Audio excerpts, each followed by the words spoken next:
Hey dudes, welcome to Splat from the Past, the only 80s themed horror and sci-fi show where things can get totally radical. Now today I will be welcoming back my good friend, Debra Lamb. You may remember her from such movies as Beverly Hills Vamp, and I've talked to her twice before. I'm having her back on the show today. I wanted to ask her about her trip to Austria, which was a very long time last year. I think she was on location making a movie or something like that. I want to ask her about that, have a little bit of perverted talk and stuff. She's a lot of fun. I love Debra Lamb. There's no one else like her. She's a true, unique individual, and I just adore her. And it's going to be pretty fucking sweet today. I can just tell. Okay, so yeah, here is my new interview with Debra Lamb.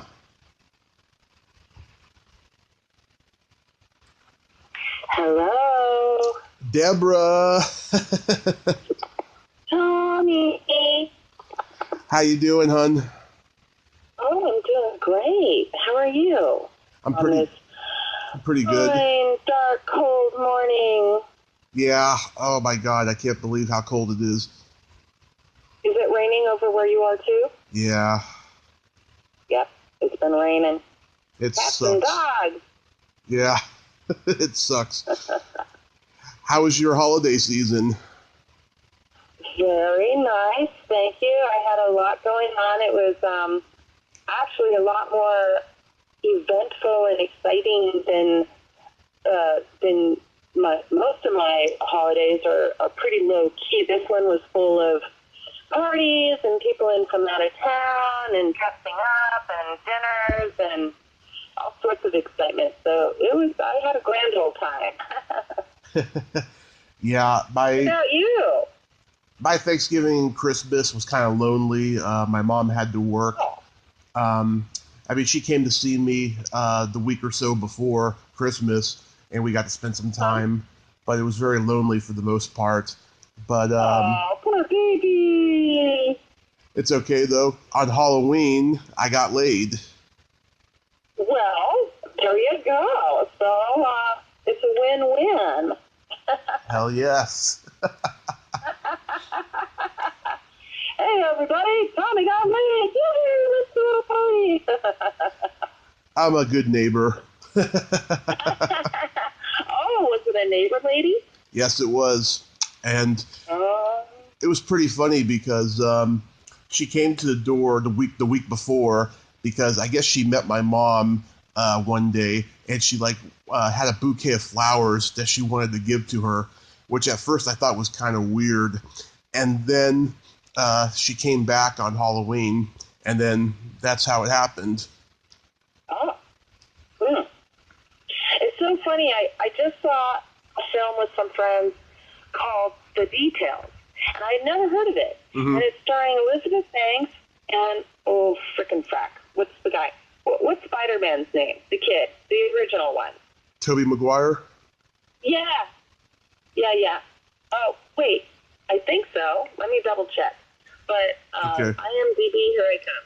But anyway, it was so funny because in that, you have a couple who aren't having sex, and it turns out she was having an affair, and then he had an affair with his neighbor, and then just inadvertently, he didn't do it himself, but because he gave his kidney to a friend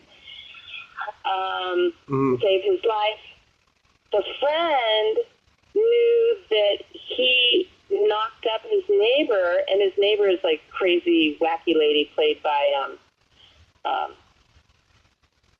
I know her name. Oh my gosh, this is horrible. I'm going senile.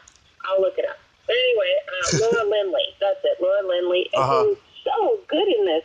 So the guy who he gave the kidney to ends up murdering his neighbor for him because she was pregnant and she was, and she's a crazy lady, and he could not reason with her, and she was going to have the baby, and it was just the funniest film. So when you said that, it just reminded me because I just saw it not too long ago, 2 days ago. Oh, is it brand new? No, it's an older film, and I had never heard of it. It was really good. I don't know what other kind of film to like kind of compare it to, but anyway, but I'll look up to make sure. I think it was Tobey Maguire, but let me check because I may have that like wrong. Hang on. Here we go. Elizabeth Banks. I'm looking her up because I looked this up earlier. I know it's Tobey Maguire, but for some reason I thought it said a different name. Yeah, this film was made in where is it? Wait, I'm finding it. Okay. I'm sure the people who are listening to this are probably thinking, I could have found it faster than you. Oh, here it is. The details. Okay, it was, yeah, you're right. Tobey Maguire. And Elizabeth Banks and Laura Linney. Oh, Ray Liotta's in it too. He was excellent. Nice. And yeah, it was just a really fun film. So, and I'm so busy all the time. I really rarely get to take the time to watch films. So, it's a real treat when I get to see a good film. I want to see Bohemian Rhapsody. Me Have too. you seen it yet? No, I want to though. Yeah. So I'll be hopefully seeing that soon. But yeah. So I just worked on this really fun project. It was really very unique and interesting. When I was first approached about it, I wasn't so sure about it because, it's kind of it was described as a found footage film. And, most of those are like, a lot of them are just not very good. But this one was very special. I worked with this really very enthusiastic young director. Well, it's a duo. It's a team of two female co-directors, Michelle Nesk and Tanya Atomic. And I've been friends with Tanya Atomic for years on Facebook. Didn't really know her personally, but I worked with both of them earlier in the week, a couple days ago, and oh my God, it was so fun. So this little short film I did is called 333 Illuminati, only naughty is spelled like naughty, And that short film that I worked on with them, they play my two daughters, and I'm the mother. Well, and we have kind of a almost sister's relationship, as I was a very young mother, and so I brought them up. I was a single mother. I brought them up. It was just us three girls, so we didn't have like maybe the stereotypical mother-daughter relationship, and so that anthology, that short film is going to go into an anthology film. So the next day, they were working with a good friend of mine, Barbara Magnolfi, who I'm sure you know Barbara Magnolfi. Yeah, I do. Yeah, of Suspiria, right, the original. Right. And so she and I had been talking about working together for years. Oh, well, we actually did work together several years ago on a film called Disciples. Did you ever see Joe Holler's Disciples? No. Okay, well, it's got a lot of the horror icons: Tony Todd, myself, Frank Stevens, Linnea Quigley, Barbara Magnolfi, Tom Lodwick, Lissa Dowling. Who am I missing? What's his face? Bill Moseley. Yeah. Angus Grimm is in it. Wow. The Tom in from Phantasm. That's a cast. Let's see. Yeah. And who else? I know I'm probably missing people. Oh, Nick Principe, if you know who that is. Nick Principe. Tim Hayes, who's also an amazing special effects artist. Let's see. Am I missing anyone? My friend Melanie Roble, who I also worked on in A Blood Story with. She was in it. Yeah, so just a ton of people. But Barbara was in it, and we weren't on screen together. She was in different scenes than I was. But we've been wanting to work together. So here's another example of almost working together, because we'll be in the same anthology together, but her segment, of course, was shot separately, so it's a different segment. But anyway, it was loads of fun. I can't wait to see something of it, because we just shot it. And I will be working with these girls again, in fact, probably very, very, very soon. And, yeah, so we're going to be collaborating on some things. But, yeah, so everybody keep your eye out for that. I'm sure there'll be posts on Facebook about it once they start getting it together. And let's see. One other thing that just came out, and that is Gold Mountain. I don't know. Have you seen my post on Facebook about Gold Mountain? I think so, yeah. I mean, you post a lot, so maybe I have, maybe I haven't. I don't know. You know, it's really funny because people think I post a lot. I'm not actually posting that often, but everybody's always posting and tagging me and a ton of stuff, so it seems like I'm posting a lot. I'm getting caught up into the groups that I'm associated with. Of course, I'll be doing teacher shortage in March. So I'm looking forward to that, working with Troy Escamilla. And I'm also working with Albert Quinn and his wife and partner, Cynthia Kernan, on a film that was titled Badass Angels and Demons, but they just retitled it to Cyborg, The Rise of the something. I have to look at The Rise of the what. Somebody's rising. But anyway, but my character is actually going to remain the same. I'm still a demon, so I'll be working on that in a few short weeks. So I'm looking forward to that. But the thing that just came out is season 2 of Gold Mountain, and that is an award-winning series. It's a crime drama. It's the story centers around rivalry,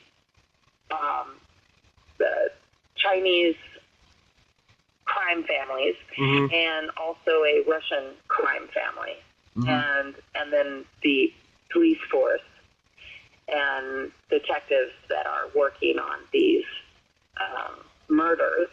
So I play Captain Jay Royce, and it's Aikiba. I'm sorry, I'm saying it wrong. Aikibi Films, and if you go to their website, I'm in episode 5 called A Rock and a Hard Place.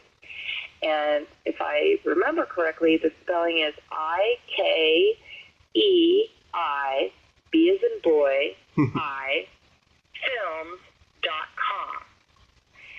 And if you go on Facebook, and you can look up the Facebook page under Gold Mountain, and I think there's more than one Gold Mountain Facebook page, but if you find the one that is the crime drama, that's the one. So anyway, I'm excited about that because they're each week they're releasing another episode onto their website.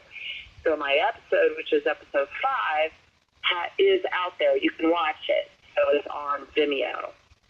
Nice. So, yeah, and I'm especially proud of that one.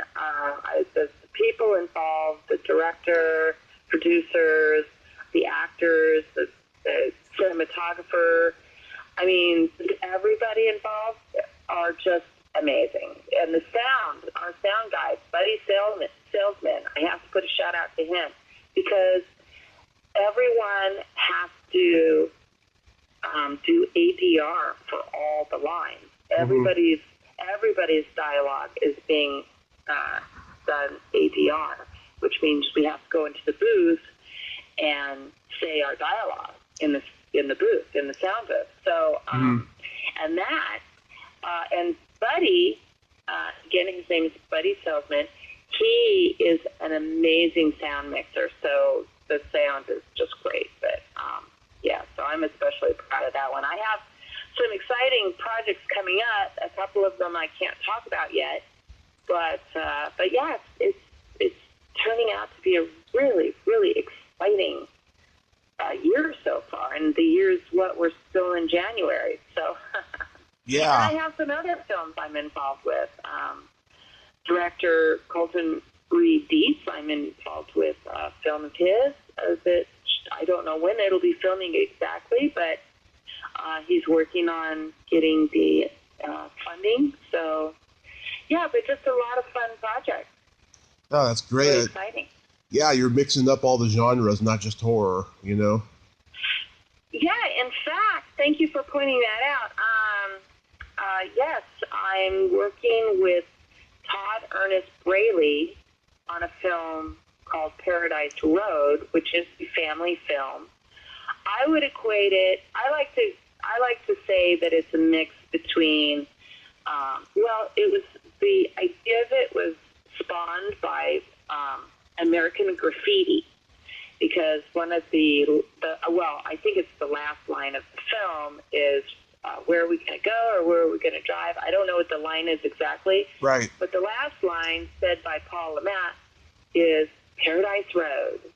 So the director, who's now become a dear friend of mine, Todd, was like, he was watching American Graffiti,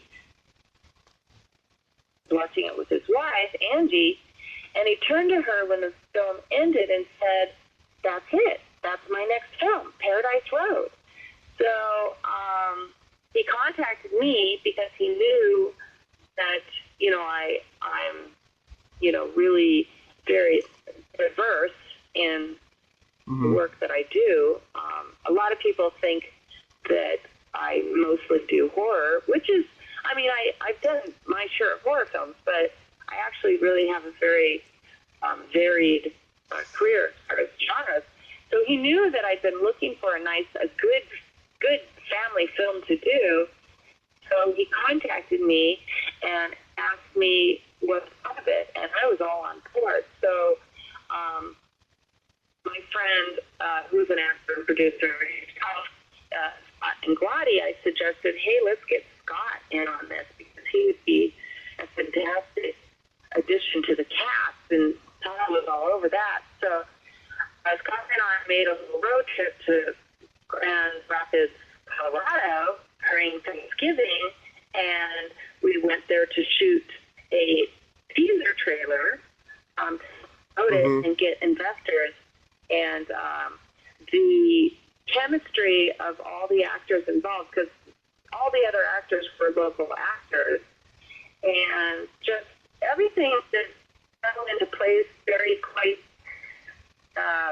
magically, I would say. That the chemistry with everyone was magnificent. The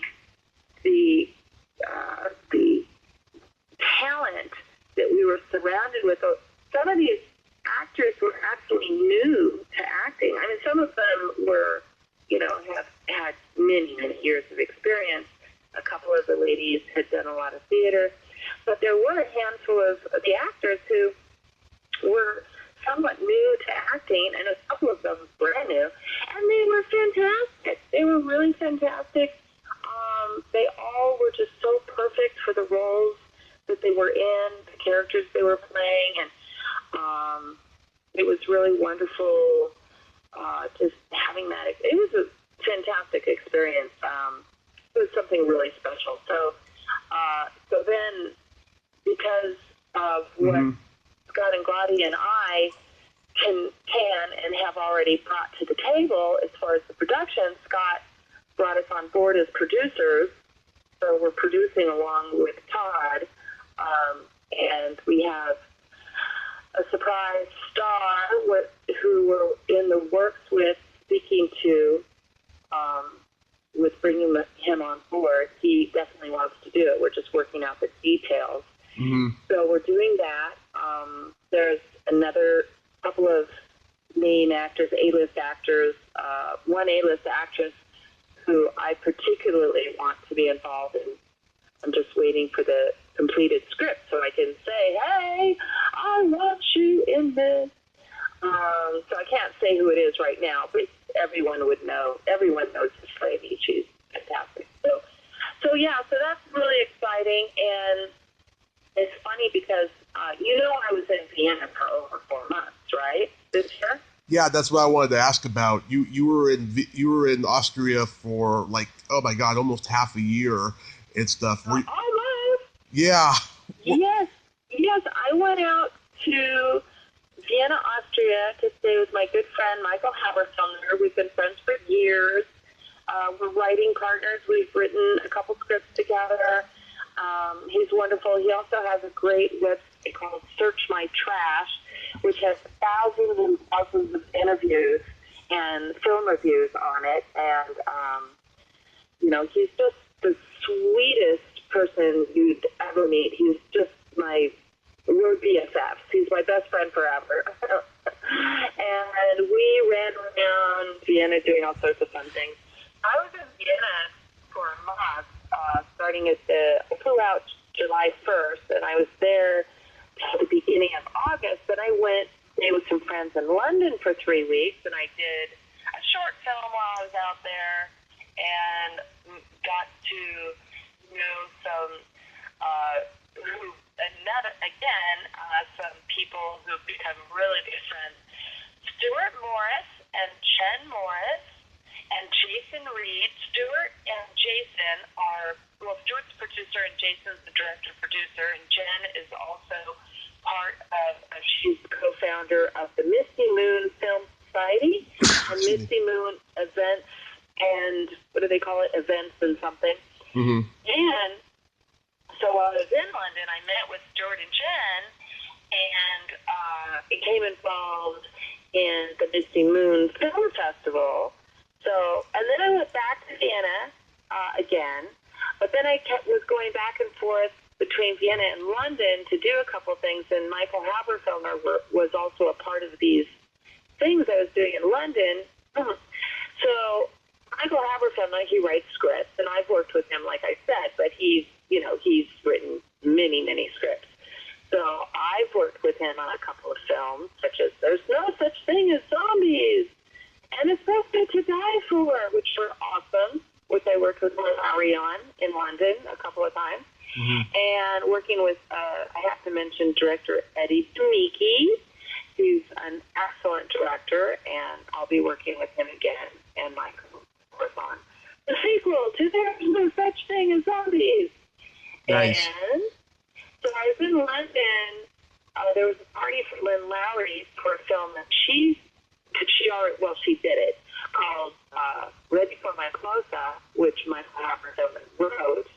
And Stuart was produced it, and Jason Reed was also a producer, and he directed it with Lynn Lowry, and Michael Haberfelder actually had a role in it as the pizza delivery guy. In fact, they're having a big private screening of Ready for My Close-Up in London on the 28th, and I was supposed to be there, but I can't be there because I have other work commitments. But it's also Stuart Morris's big birthday bash on the 26th, and I'm going to have to miss that too. But Michael Haberfelder and Lynn Lowry will be there to celebrate, so I'll be there in spirit. Anyway, yes, it was quite the adventure. Michael Haberfelder and I just, went all over London together, and we did lots and lots of fun things in Vienna together. It was quite an adventure. Nice. What kind of food did you have? You know what the funniest thing is while I was in Vienna, I had more sushi in Vienna with Michael than I've had in the last couple of years. Wow. We had the best sushi and hamburgers and pizza.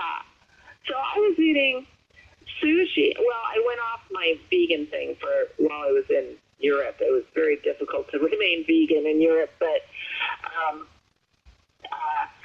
so I ate a lot of hamburgers, and I did have some traditional Viennese food.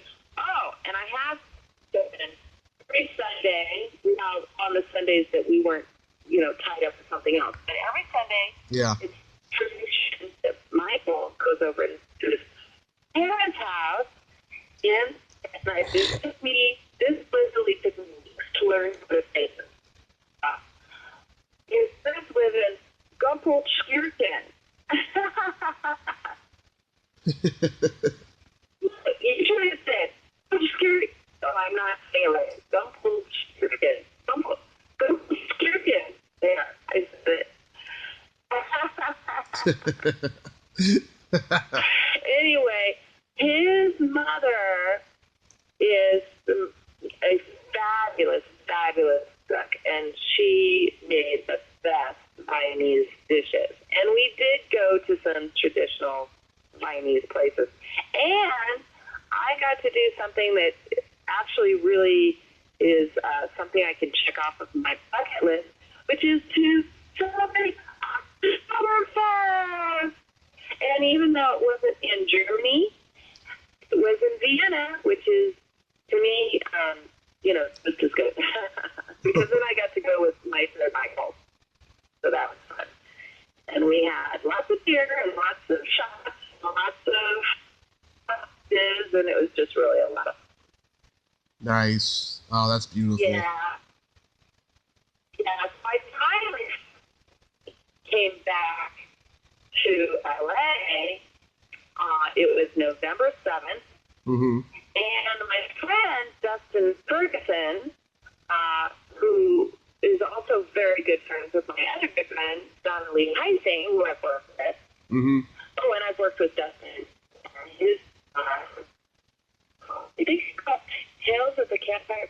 Tales of the Campfire 2. I'll have to look it up and make sure I have the title right. But, so Dustin, I let Dustin know I was coming back to LA, and he said, well, if you can get here by the 8th, I can put you in the music video he's directing for one of my personal old-time favorite bands called My Life with the Thrill Kill Cult. Have you heard of them? I know the Cult. I love them. Well, not the Blue Oyster Cult. No, not the Cult. No, the Cult. She sells Sanctuary? I wonder if that's the same group, My Life with the Thrill Kill Cult, or they're also known as the Thrill Kill Cult. Oh, no. I don't know who those guys are. Okay, different band. But they kind of, I guess they were kind of techno, and they were very big in the 90s. And they did like acid techno, I guess. I don't know what you'd call it. But anyway, so he said, oh, I'm directing a music video for My Life with the Thrill Kill Cult. And I was like, hell yeah, I want to be in it. So I got my ass back to LA the night before the shoot of the video. Mm-hmm. And it hasn't come out yet. I guess they're releasing it as some special something. I don't know. But anyway, it'll be coming out soon. That's but great. That was a lot of fun. And then, I just pretty much hit the ground running once I got back to LA. I worked on a Korean web series called, what was it called? Something, The Bees Always Sting Twice, I think it was called. They changed the title of it. But my friend, Scott and Guadi, was working on it. And love Scott. Through him, I was able to get a role on it. So I worked with my other friend, Alyssa Dowling, was also working on it. So that was fun to see her. And I met a couple other people who I knew but hadn't met in person. So I did that, and, I did a couple things. It's hard to keep everything straight. But then I went to Colorado, as I was saying, to work with Todd, Ernest Braley, on the trailer for Paradise Road. Mm-hmm. Now, Todd and I started talking while I was still in Vienna. He wanted to cast me in the sequel to a horror film he had it's out. You can see it. It's called Misfit. and this would be Misfit 2, or they might call it Misfits. I don't know what they're going to end up calling it, but so it's the sequel. So Lynn Lowry's in it, and I'm in it, and Eileen Dietz, and then the original cast. A lot of the original cast is in it, plus some, additional people. And I suggested to Todd, hey, we got to get my friend Scott in it, so Scott's in it. But then they were planning on doing that one first, but then we did the trailer for Paradise Road, and everybody was in agreement, and especially Todd. He's like, okay, we have to do Paradise Road next. Paradise Road's going to be the next film. We'll put Misfits after that. And so everybody's very excited. We're in pre-production for it. We're working on getting funding. And so that's all very exciting. So there's a hell of a lot going on. Yeah, Deborah, you are blessed. I mean, you've just had an amazing comeback the last few years. I am truly blessed. As some people know, not everybody knows, but I was actually kind of AWOL there for about a decade. And I made a reappearance in 2011 where it was kind of by accident. I think you know the story. But after I got onto Facebook, I had a lot of people contacting me, sending me scripts. And over the next couple of years, I actually slowly got back into acting in the film world. And I had been writing. I was writing for a magazine called Dark Beauty Magazine. Mm-hmm. I was doing creative things. But just especially in the last few years, it's really, things have really picked up. And I'm building those relationships with like-minded filmmakers, and so it's been really good. I am blessed. I have a lot of just immensely talented, incredibly wonderful people who I'm surrounded by, who we all give each other all our love and support. So it's I have a really, really amazing circle of friends and very talented people. I'm very lucky, including yourself. I'm very lucky to have you as my friend. You're just such a sweet, loving, supportive. Oh, I'm glad you get to do this, because I know this just brings you so much happiness. Get to talk to people in the film world. Oh, thank you so much, Deborah. Yeah, I mean, I'm just so damn lucky. I mean, I started out last year with 44 episodes, and now I'm at 357, and I just can't believe just how many interviews I've gotten. And yeah, I feel like I've just touched a lot of people's lives, of people who thought that, nobody remembered them. I understand, yes. So how many did you have last year, did you say? Now I have 357. What did you start out with? Last year, at the beginning of last year, it was only 44. Oh, wow, you're at 357? Yeah. That's amazing. How long have you been at this? I know it hasn't been very long. It'll be 2 years in May. Oh, that's not very long, and you're already at 357? Yep. That's more than an interview a day for a whole year. So you're like doing an interview every other day, or a couple interviews a day.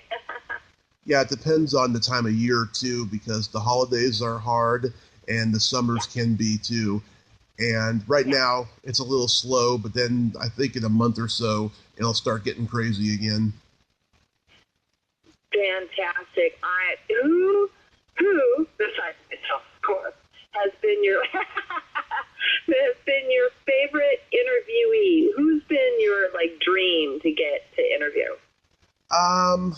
Well, I have a list of my favorites. I don't have just one favorite because I've had some pretty nice ones. I know you have a whole list, but who's your top couple favorite people.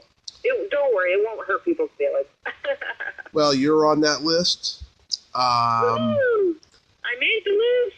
Yes. God, there's so many. So let me think real quick. Let's see. I love talking to like Leslie Donaldson,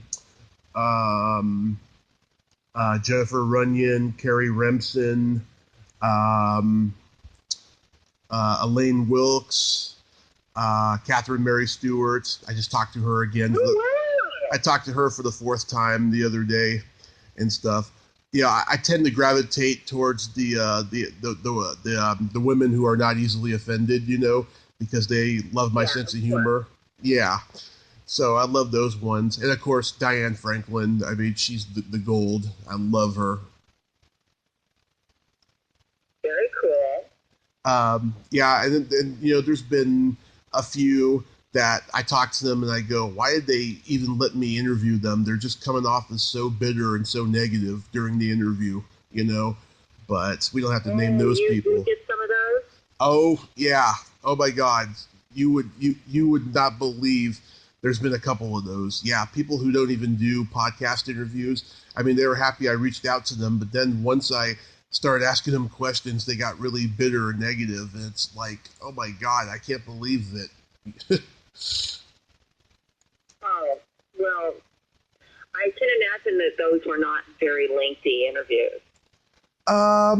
I think maybe a couple of them were, but for the most part, no. Like, okay, I interviewed 2 guys in a row in the same week that had multiple sclerosis, and one of them I knew did, right, and the other one I didn't. And they were both very short interviews, like 15, 20 minutes, because I just could not bear to hear what they were saying and stuff. And the one that I did know that had MS was David L. Lander, who played Squiggy on Laverne and Shirley. Oh, I'm sorry, who on Laverne and Shirley? David Lander, who played Squiggy. Oh, cool. Yeah, he was a nice man, don't get me wrong, but then he had a complete disdain for most of his career, and it was really sad. Well, that is sad. Why? I don't know. Maybe, I don't know, maybe, because he became so identified as that character. He became so identified as that character, then he probably just, didn't like the quality of roles he got after that, Yeah. That would really suck. Yeah. So I've had I'm looking him up because I know there's Lenny and Squiggy, and I think I know who you're talking about. Oh yeah, okay, David L. Lander. Yeah, but he's been in a lot of stuff. I just looked him up. He has 111 credits. Yeah, he has like a hand. Yeah, I mean, wouldn't it be kind of the same thing as for a long time William Shatner just seemed to have a hard time, being separated from his character of Captain Kirk. But in the end, he embraced it, and he's done amazing work. He's in the Miss Congeniality films, and he's just done oodles of things in the commercials and everything. So I understand, though. I get it. I do get it, because a lot of these things can be a double-edged sword. Like, at the very beginning of my career, I was doing work as the fire eater in a few films. I was in Wild at Heart and Point Break, the original Point Break, because the second one doesn't count. And let's see, I also was a fire eater in the pilot of Star Trek Enterprise, which I was a fire-eating alien with a big giant alien head. But that scene got cut out, so you won't see it in the pilot, but it's somewhere, I'm sure. But anyway, so the thing is about the fire eating, like I said, that was towards the beginning of my career, and it was really cool because it did get me into a couple of really big budget films like Wild at Heart and Point Break and and then some smaller films. But then I would have people call me just as a fire eater, and I would tell them, well, I am an actress.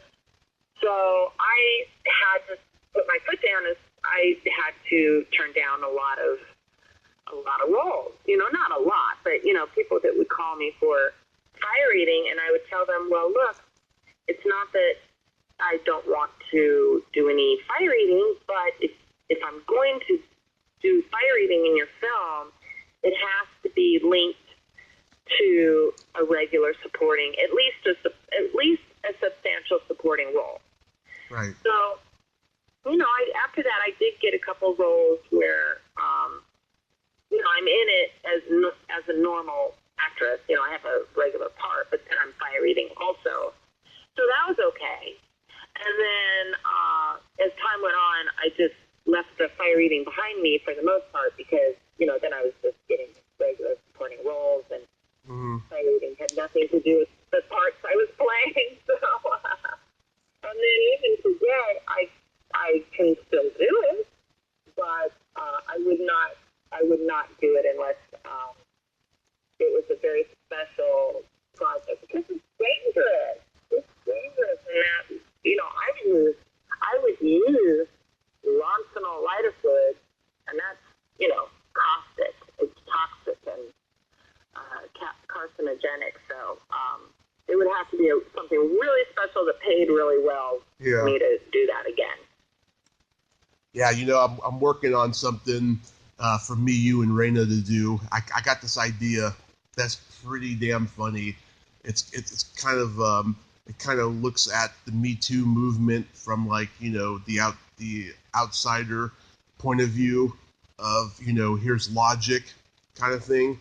I was originally going to write, and I wrote about half of it, and then I kind of lost interest in it because I couldn't figure out an angle around it. I was going to write a raunchy version of Babes in Toyland, and I still may go back to it in the future, or I may take some of the funny jokes out and put it in another script or something.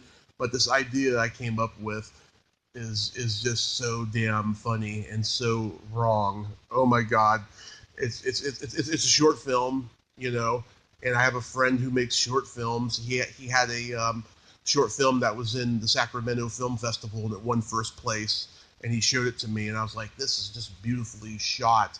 I was like, oh God, we gotta collaborate on something. So you never know. So once I get the whole thing down, I'll let you know. See if you can do it in your busy schedule. All right. Well, when you're ready, lay it on me. Absolutely. Now. And Raina and I, we go way back, and so she's still in the midst of editing a film we did. We actually shot it a couple years ago, but she is editing this film called Interview, which actually I was her assistant director on that. And plus I did a lot of other jobs too. And the story revolves around a disturbed artist writer, a disturbed writer, and he has all these artwork around him that is also very disturbed and disturbing. And so it's really fun because I am actually a painter. I say the word actually way too often. I'm going to have to try to stop that. But so actually, I am a painter and artist. I don't have a lot of time to do it, especially not the last year or so, but I was able to make a lot of paintings and drawings for the film, and that was really cool. So I hope she finally, gets that baby out so we can see it, and and then I can point to it and say, look in the background, look back there, I painted that. Yeah. Oh, and I make a brief appearance as a ghost. She's like, oh man, we need a ghost for this scene. And I said, well, I am a scream queen, and I am like right here, so I could be the ghost. So he threw me in there as the ghost. Nice. I gotta see that. You may have been a sexy ghost. I don't know. I'm kind of grizzly, but so I haven't seen the footage, and I kind of sort of remember what I look like. So I'm not sure about the sexy part. We'll have to wait and see. The jury's out on that. Yeah. Now speaking. But yeah, so I make a cameo. Nice. Yeah. Now speaking of sexy, oh my God, if we may get politically incorrect now, you have like the prettiest belly button of any woman I've ever seen in my life. Oh, that's so sweet. Yes, I mean, has anybody else ever told you that? Specifically, my belly button. It's very possible somebody has said that. You know, I usually get the boob part, which is, you know, yeah, a no-brainer. But and I have gotten compliments on my belly. Although right now my belly looks like it's full of jelly, like Santa Claus. Mrs. Claus. Oh my God, the holidays! And this winter. Oh, and Vienna. Between being in Europe for almost 4.5 months, and then, you know, coming back and having the holidays, you know, spring up on me, and I've just been to like way too many dinners with like to places that it's like I can't have a salad at this place. I'm eating because this is good food. So now with these films coming up, I'm like, holy shit! Oh Jesus, I really have to, you know, rein it in. Mm-hmm. I'm getting back to being vegan again, and you know, just trying to. I need to find time and get my ass on the treadmill. Yeah, I have a very deep. But thank you for the compliment. I take that as a lovely compliment that I have a nice belly button. Thank you so much. Because I have a little belly button piercing. Mm-hmm. I have a very deep in belly button, and I lost 7 pounds. I've been on a diet for 16 days, and I got a long way to go, but I'm just so happy that I'm starting to lose weight again because I got pretty heavy last year. Oh, wow. Okay, so cool. Now, I know what to do to lose weight. I studied nutrition for years. I was an aerobic instructor when I was in my early 20s. You know, I just always tried to maintain, you know, being in somewhat good shape, except for, you know, I'm older now, and I have a lot of excuses that I make for not going to the gym. But that's going to change. That's going to change very soon. Now, you know, I did that body painting competition a little over a year ago, right? Mm-hmm. Yep. And I was in pretty good shape. I was getting to where I was pretty thinking, okay, I'm getting there. So tell me what you were doing for your weight loss. Let's see. I drink 2 Premier vanilla shakes a day. I eat lots of turkey, spinach salad. Oh, good. You know, I eat green beans and spinach, vegetables on the side with dinner, and I eat, you know, turkey, or I eat, you know, a lean kind of steak or something. And, you know, I go to the gym. You know, 'cause I got metal in my leg. I can't do a whole lot of exercise like I used to, so I walk on the treadmill. Right now, I'm doing the 10-minute one, and then as soon as I build it up, it'll be 20 minutes, and then probably a half hour after that, you know, the more weight I lose. Great. Yes. Now, in 2006, I went on my first diet that was successful ever. I found out my cholesterol was super high, and it was attacking my heart. I was only 23, but I had to, like, lose this weight or else I was going to die. So I got a nutritionist at the time. You were how old? 23, did you say? I was 23, yeah. And you were really heavy? Yes, I was 350 pounds, which is close to what I am now, but not that much. And And so, oh, Lord. yeah, well, the reason why I gained that weight back is because, depression after you have a car accident is pretty tough.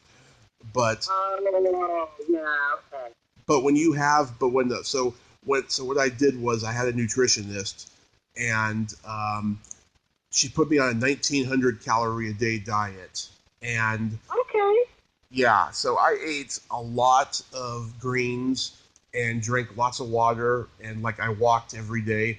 And at that time, Subway was having like 2 footlongs for $5, and so I was getting that a lot too. And I lost 100 pounds in 7 months, and then I lost another 30 just on my own. And then I got a job in a You lost 100 pounds in 7 months? Yeah. That's amazing. Well, I had stand-up comedy to keep me going because I had just started doing that, and writing jokes replaced eating food. I thought jokes 24/7 at that time. You did what? You got what? Jokes? I was thinking about jokes 24/7 and not food. Oh, thinking about jokes. Okay. Yeah, thinking about jokes 24/7, not thinking about food, and it worked like a charm, And at that time, Yeah. I was on hiatus from having a social life and friends and stuff because I went through depression after my grandma died. So I was able to do that, And now I got a lot on my plate. I have to do everything I can to focus on everything, but the diet especially, So, yeah. Well, I was at a point in my, let me think, how old was I? I was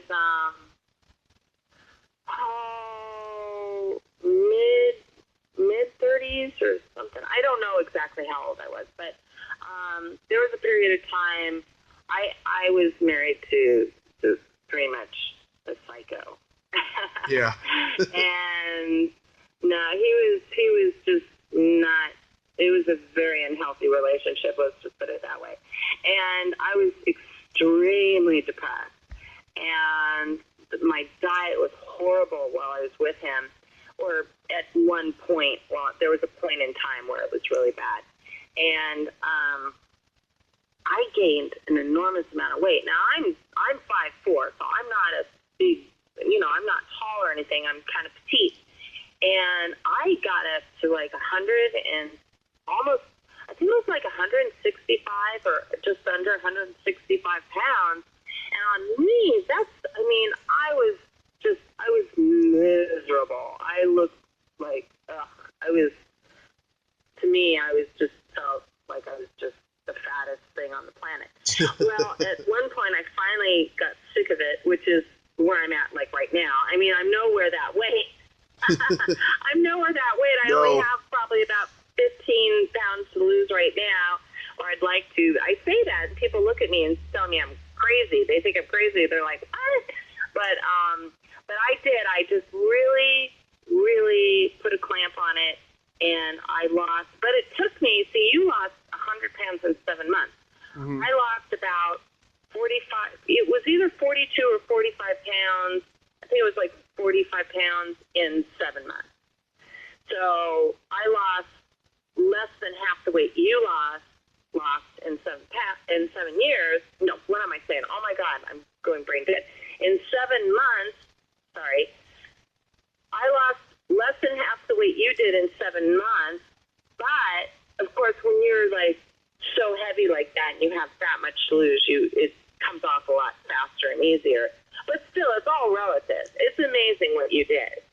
Mm-hmm. Yeah, I still can't believe I did that, but I did, And the funny thing is, I was able to maintain that weight for a couple of years. Even when I started working in a bar as a bouncer, and I was eating a lot of fish and chips and burgers at this bar. I started there at 220, and I left about 275, and I was able to maintain that even when I started drinking. And then how tall are you? I'm 6'3". Oh, wow! I knew you were tall, but wow, you are really tall. Okay. Yeah. Okay, I can see that. Well, that's good that now you're having such good eating habits. because, you know, you got to watch out for the old ticker. You know, and me too, you know, I even though I haven't gained that much weight, you know, it's you know, when you are used to being a certain weight and you gain some weight, it just doesn't feel good, you know. So the holidays are over. It's mid-January. You know, I've got a lot of things coming up, so I'm very motivated to get back into shape. I mean, like I said, in that body painting competition I did, or a championship, I guess is actually what it was called. Back in, let's see, it was October of 2017. So a little over a year ago. But yeah, I was really dedicated. I had gone on this cleanse, which helped too, and I was working out almost every day, at least for a half an hour, if not longer, like a half an hour to an hour. And so I'm gearing up to getting back into it because, you know, I know what it takes for me to feel good about me. So everybody has their own thing that makes them feel good about themselves. So that's what I got to do, you know. And plus, you know, I'm going to be a demon in a few weeks, and you know, yeah, I gotta look badass. I can't be looking frumpy. Yeah, the heart thing is a big one for me because I had a stent placed in my heart during the accident because I had a mild heart attack and stuff. So yeah, I gotta watch that, definitely. Yeah, I have a couple friends that have had to have that. My cousin Linda just recently had to have that too. My actor friend Scott Ingrati, he's got the same thing. He actually went in recently to have something done to clear out those stents, and you know, not fun. So you know, it really helps if you can cut out the smoking and drinking and all the stuff, that sugar, and you know, keep your weight down to a healthy place. Then you know, it really helps. Takes you a long way. You know, especially as you get older. You know. But anyway, you know, I actually have a couple meetings I have to get ready for. But before I go, anything else you want to ask me about? No, but I have this very funny joke I gotta tell you. It's just so it's a scream. Oh my God, I tell it to a lot of people. Let's see if you make me laugh. You know, I'm not easy. It's not easy to make me laugh. So go ahead. This is a joke you can tell your girlfriends at a party. The pressure's on. Okay. The pressure's on. This better be good. Okay, Cinderella is about to go to the ball, and she's on her period. So the fairy godmother gives her these magic tampons and says, okay, you can go to the ball, but you have to be home by midnight or else they'll turn into a pumpkin. Cinderella's like, okay, fairy godmother, I will. So 12:30 rolls around, and the fairy godmother is pacing around the house because Cinderella hasn't shown up. So then Cinderella does show up at 4 a.m. stumbling drunk. And fairy godmother's like, where were you? You were supposed to be home by midnight. And Cinderella's like, I'm so sorry, fairy godmother. I met this really nice guy, and we danced all night long. His name was Peter.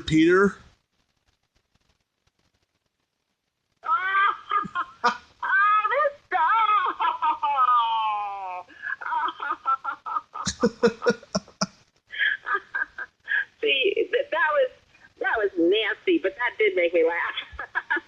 Oh, come on, you like nasty. Oh, that was horrible, but it was that. No, that actually was kind of funny.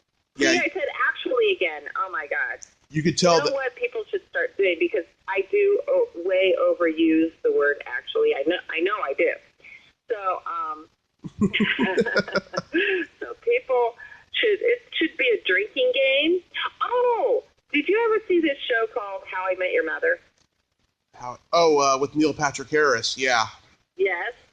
Well, that is one of my very favorite shows. I've seen I've been watched that. I watched that for years, and I didn't watch it when it first came on. I didn't start watching it till much, much later, and I was watching all the reruns because the reruns would come on, and so I don't think I really saw at the time, as a show's on every week or something.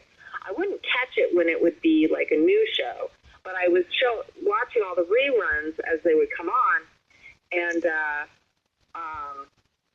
what was I going to say? Oh, there was this one episode where the character Robin, she's a newscaster, so she's on like 2 a.m. news. She's doing like 1 o'clock in the morning, 2 a.m. or some ridiculous hour, 3 or 4 o'clock in the morning, just in the middle of the night. So this group of, I guess they were college kids, I don't know, they made a drinking game out of watching her newscast real late at night, because she would say the word, I think it was the word actually, like she would say actually like over and over, or was it literally? I think she would say the word literally. So they made a drinking game of every time she said that word, they'd drink. And then one of them met her, and they were saying, I can't remember this episode that well. It was a long time ago. Yeah. And I think one of them met her and said, oh, yeah, we're big fans of hers. And she thought it was because she's such a great newscaster, and it turned out because she found out that they were just waiting for her to say the word literally. And I don't know, it's just funny. So I was thinking people should do that with me. It's like when they're listening to me doing interviews, just every time I say the word actually, you have to do a shot. Because I actually say it a lot, actually. Yeah.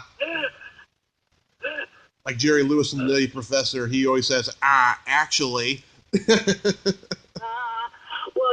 at least I don't say the phrase, know what I'm saying? Know what I'm saying? Know what I'm saying?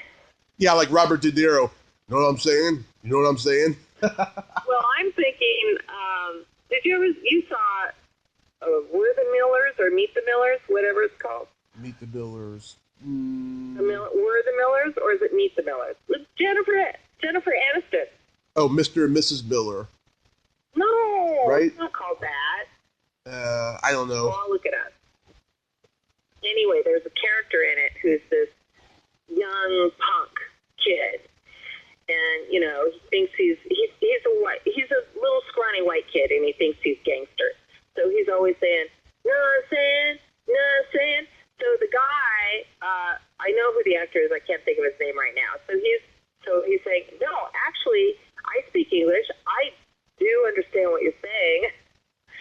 And I've done that with people too. There was somebody I knew who was always saying that, and I would say, yeah, I do speak English. I understand the English language. I understand what you're saying.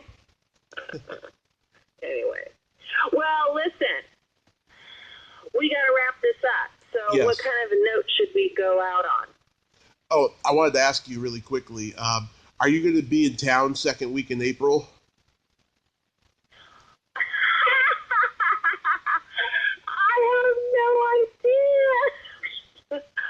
As of right this moment, probably. But, because of the films I have lined up, it's really hard to say. Why? What you got going on? I'm going to be in town for Monsterpalooza that weekend, and I want to get together with people and stuff. Monsterpalooza! I haven't been at Monsterpalooza since 2012. Or no, wait, was it 2013? Maybe it was 2013. Yeah, it was 2013. Yeah. It was a lot of fun. I keep, somebody needs to have me come be a guest. I was a guest there. I suggest you every year. Promoting Disciples. Huh? I suggest you every year. Yeah, well, I need more people suggesting me. So everybody out there, whoever's the 5 people listening to this, everybody get out there and tell. It's Elliot, right? Elliot. What's his last name? Oh. I know know his last name. It starts with a B. Is it Bronsky? No. Elliot, I know what it is. I can't think of it. Along those lines. Along those lines, yeah. I know who you're talking about. Yeah, I know his name's Elliot. Oh, God. See, this is what happens when you get old. You're not that old. You can't remember shit. It's, what is it? Oh, man. I think a guy named Todd, runs the website, though. Anyway, I know his name. It slipped in my brain, like everything else. It's a slippery, sliding mudslide of brain tissue, brain cells. But, yeah, so we'll see. We'll see what happens. I think what will happen, because I don't do a lot of conventions. It's been a while since I've done one. Mm-hmm. But, I mean, I have friends. We all know a lot of horror icons and different people, and just other genres too, of course, are doing these conventions like all the time. I have friends who go to conventions nonstop, and I'm like exhausted just watching them at these conventions. Yeah, they're all over the place. Geez, how do they keep up this pace? You know, I have to kind of pace myself. No, I mean, as far as like that, films, I love to go back to back to back. I mean, I could just be working on stuff nonstop as far as films go. So I'm not. In fact, I was going to say I'm not slowing down anytime soon. But what I should say is actually I get busier and busier and busier each year. Right. So this year so far has been extremely busy. And so I'm really, like you said in the beginning of our conversation, I'm very blessed. Thank you from the bottom of my heart to my dear friends who have loved me and supported me through the good times and the bad. And I have a couple very special friends who are amazing, who have gone beyond, above and beyond the call of duty of friendship, you know. You know who you are. So, anyway, but, hey, everybody, you know, I'm on Facebook. I have to start really promoting stuff on my Facebook fan page because I haven't used it in a while, but, you know, I have my regular page. I have reached my 5,000 friend limit. So, you know, if there's somebody that, you know, I feel the real need to, you know, be friends with, I have to get rid of people. The people that it's like, who is this person? I have no idea. But, yeah, I have to start posting on my fan page. But then, of course, I'm on Instagram and Twitter. Right. I'm the most interactive on my Facebook page and Instagram. Twitter, not as much, because I don't have enough time to do all this stuff all the time.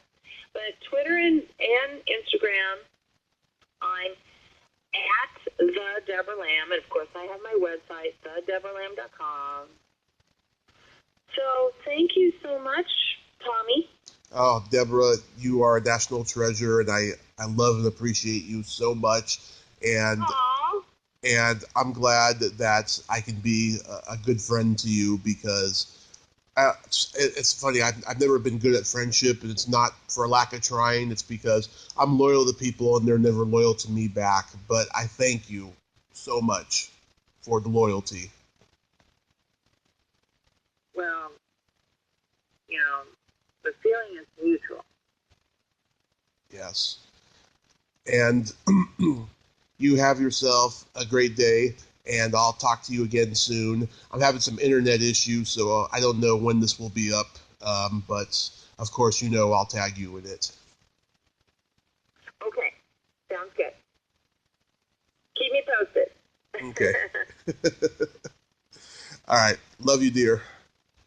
Love you, Tommy. It's a pleasure as always, dear. Mm-hmm. Have a great day. Thank you. You too, darling. Bye-bye. Bye. Well, there you have it. Debra Lamb. Ain't she a sweetheart? Thank you so much, Deborah. I just love and appreciate you, as I said, and I'm just so touched that I've touched your life, and I'm just emotional and speechless right now, and I thank you so much. If you like this video, everyone, please subscribe to my YouTube channel. Add me as a friend on Facebook. Join my Tommy Kovac comedian page on Facebook. Follow me on Twitter and Instagram and all that fun stuff. Oh, and before I go, I want to say happy birthday to one of the masters of horror, John Carpenter. John Carpenter turned 71 today. Happy birthday, John Carpenter. I should have mentioned in the beginning, but I forgot to. Well, that's all the time we have this week on Splat from the Past. Until next time, this is Tommy Throwback Kovac saying, there's no shame in living in the past, because the present sucks. Later, dudes.